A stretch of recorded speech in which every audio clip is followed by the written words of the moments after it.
একটা টিচার যতটুকু কষ্ট করে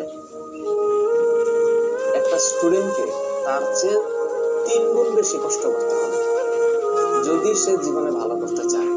কারণ তুমি তো আমাকে বলতে পারো, স্যার লেখাপড়া না করে তো মানুষ জীবনে অনেক ভালো কিছু করছে স্যার, অনেক স্টুডেন্ট তো জীবনে স্কুলেই যায় না, তাও তো স্যার অনেক ভালো কিছু করছে। এখন প্রশ্ন হচ্ছে অন্য জায়গায়, তর্ক করলে অনেক করা যাবে।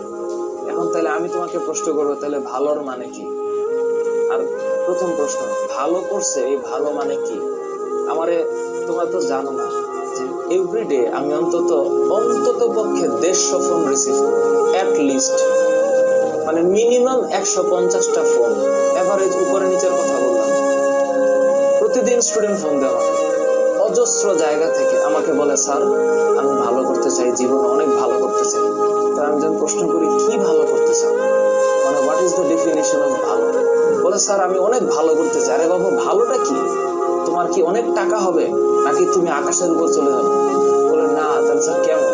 বলে স্যার মনে করেন যে স্যার বুয়েট মেডিকেল। আচ্ছা, বুয়েট মেডিকেলে পড়লেই কি জীবন ভালো হয়ে যায়, নাকি বুয়েট মেডিকেলে যারা পড়ে নাই তারা জীবনে আর কিছু করতে পারে না? পয়েন্ট। দ্বিতীয় প্রশ্ন আমি তোমাকে করব যে যারা জীবনে লেখাপড়া সারা ভালো করছে, তুমি কি গ্যারান্টি দিতে পারবা যে তুমি যদি এখন আজকে পড়ালেখা ছাইড়া দাও তুমি ভালো করবা?